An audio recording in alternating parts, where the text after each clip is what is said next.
दर्शकों, चंडीगढ़ की आवाज़ राजेंद्र बजाज आज मौजूद है एडवोकेट बंदना जी के घर पर, जो कि पेशे से एडवोकेट भी हैं। इन्होंने मास्टर इन सोशल साइंसेज भी की हुई है और हाल ही में इन्होंने केबीसी में ऑडिशन भी दिया है दिल्ली में। तो मैं आशा करता हूँ ये केबीसी में थ्रू हो जाएंगी। और मैडम, आपने अभी सुना होगा हाल ही में बहुत सुर्खियों में है, अखबारों में भी है, मीडिया में भी, हर चैनल में आ रहा है कि सोनम नाम की एक औरत ने 3 दिन शादी को हुई थे, हनीमून पे गई और अपने पति का उसका मर्डर करवा दिया। अपने हायर किलर, जो किलर उसने हायर किए, उसको मरवा दिया गया। तो मैं आपसे जानना चाहता हूँ, ये आपराधिक मामले जो औरतों में बढ़ते जा रहे हैं, तो उसके ऊपर आपकी क्या प्रतिक्रिया है? आप क्या कहना चाहोगे इसके बारे? ये एक बहुत ही जघन्य अपराध है। इस पर अंकुश लगाने की बहुत ज़रूरत है। इसके लिए हमारे समाज को आगे आना पड़ेगा, खास करके पेरेंट्स को, क्योंकि ये जो कुछ भी होता है पेरेंट्स को सब पता होता है कि उनके बच्चे क्या कर रहे हैं। और हर पेरेंट्स को अपने बच्चे के ऊपर पूरी नज़र रखनी चाहिए, ताकि हमें पता चल सके हमारे बच्चे किस एक्टिविटी में हैं, कहाँ क्या कर रहे हैं।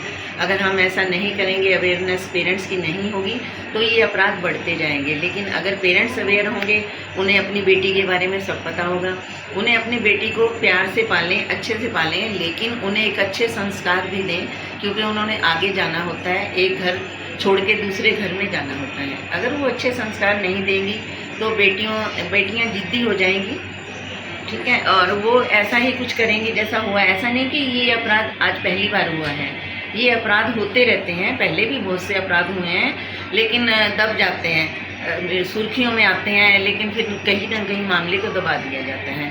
मैं चाहती हूँ कि इन अपराधों को दबाया नहीं जाए, इनको अच्छे से उजागर किया जाए, सभी को अवेयर किया जाए, ताकि आगे से अपराध होने बंद हो जाए।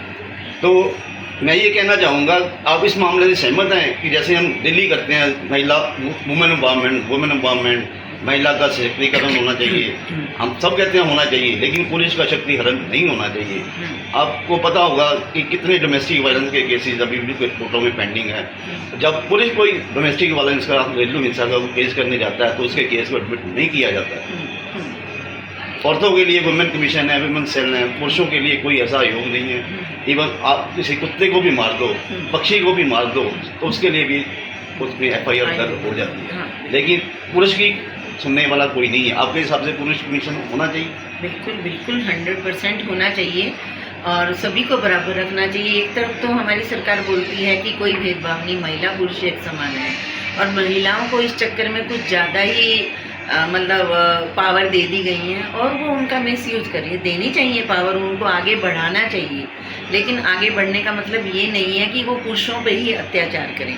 और पुरुषों की भी सुनवाई होनी चाहिए, बिल्कुल न्याय प्रणाली ऐसी होनी चाहिए, गलत कोई भी हो, गलत के फैसला ठीक से होना चाहिए, किसी के साथ भी अन्याय नहीं होना चाहिए, चाहे वो पुरुष है चाहे महिला है। महिलाएं इसका बहुत मिसयूज कर रही हैं, जो नहीं होना चाहिए। इसी वजह से हत्याकांड जैसे अपराध बढ़ते जा रहे हैं। और आप कुछ कहना चाहेंगे? कुछ हद तक भारतीय जो न्याय प्रणाली है उसमें भी कोई ना कोई लेखनुआ है, जैसे कि कोई अपराध करता है, उसकी FIR दर्ज होती है, उसका चालान पेश होता है, 5-5 साल ट्रायल करता है, फिर जाके सजा। बिल्कुल, हमारी जो न्याय प्रणाली है वो भी कहीं ना कहीं भ्रष्टाचार से लिप्त है। मतलब अच्छी तरह से, जैसे पुलिस ने रिपोर्ट कर दी, FIR कर दी, उसके बाद भी मामला काफ़ी टाइम तक चालान भी पेश नहीं किया जाता है। बड़ी मुश्किल आती हैं, कुछ ना कुछ जो अपराधी हैं पैसे वैसे खिला देते हैं और उसको और मामले को रफा दफा करने की कोशिश करते हैं।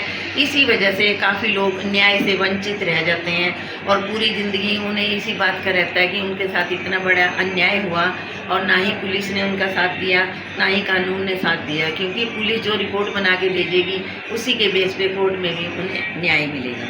लेकिन ज़्यादातर रिपोर्ट गलत पेश की जाती हैं, सब कुछ चेंज कर दिया जाता है, और मेरे ख्याल से हमारी न्याय प्रणाली को कुछ स्ट्रॉन्ग बनाने की ज़रूरत है, उसमें काफ़ी बदलाव लाने की ज़रूरत है, ताकि किसी के साथ अन्याय नहीं हो। तो मेरे प्रिय दर्शकों, आपने सुना एडवोकेट बंदना जी के ज़बान से, वो भी एक महिला है, और महिला एक माँ भी होती है, बहन भी होती है, बेटी भी होती है और बहू भी होती है। और आज सोनम ने अपने पति राजा का कत्ल करवा दिया, वो भी एक किसी माँ का बेटा था। और मैं ये कहना चाहता हूँ, एक माँ को अपना बेटा नहीं मिलेगा, और लेकिन औरत को पति तो जरूर मिल जाएगा, लेकिन माँ को बेटा नहीं मिलेगा। उसके पति का नाम राजा तो ख़त्म किया, हो गया, ज़िंदगी से लुप्त हो गया।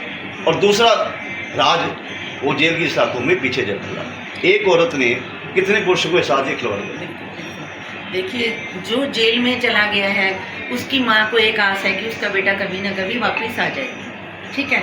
वो उसके घर आने के सपने देख सकती है, उसकी जमानत करवा सकती है, कुछ भी झूठ सच बोल के उसके बाहर निकाल सकती है, ज़िंदगी भर अपने बेटे के साथ रह सकती है। लेकिन उस माँ से पूछो जिसका बेटा हमेशा के लिए छोड़कर चला गया, सोना किसी भी लड़की को हक नहीं बनता कि वो किसी के बेटे के साथ ऐसा करे।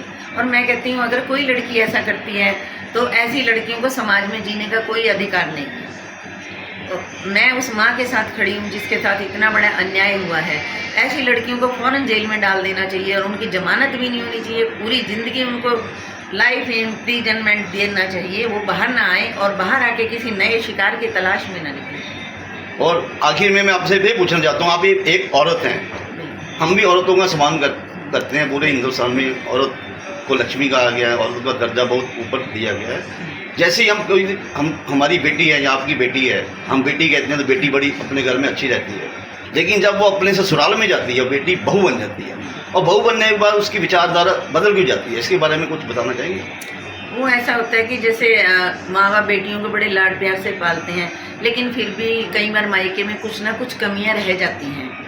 उनकी कुछ ऐसी इच्छाएं होती हैं दबी हुई, वो सोचती हैं कि ससुराल में जाके पूरी करेंगे, इसलिए उनके विचार बदल जाते हैं। वो मायके की गरीबी और तंगी को तो सह लेती हैं, लेकिन ससुराल की तंगी और गरीबी वो बर्दाश्त नहीं कर पाती हैं, इसलिए उनके विचार बदल जाते हैं।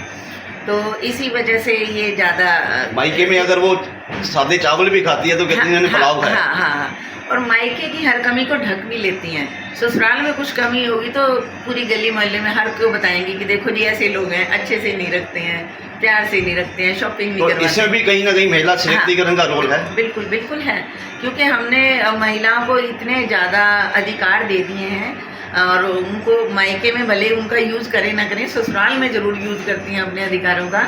मैं नहीं कह रही कि नहीं यूज़ करें, ससुराल वालों का भी फर्ज है कि चलो एक लड़की अपना सब कुछ छोड़ के हमारे पास आई है तो हम उसकी सारी इच्छाओं को पूरा करें, लेकिन उसको भी एडजस्ट करना चाहिए। कई बार सर्कमस्टांसेस ऐसे हो जाते हैं कि हम भी कुछ ना कुछ कमी कर देते हैं, तो उसको एडजस्ट करके परिवार के साथ चलना चाहिए। तो मेरे प्रिय दर्शकों, बने रहिए हमारे YouTube चैनल चंडीगढ़ की आवाज़, और चंडीगढ़ की आवाज़ के माध्यम से हमने आपको एक प्रतिक्रिया रिएक्शन दिखाया है, जो कि एडवोकेट वंदना जी खुद एक औरत हैं और उनको कानून का पूरा ज्ञान है। तो आज के लिए बस इतना ही, धन्यवाद। मैं महिला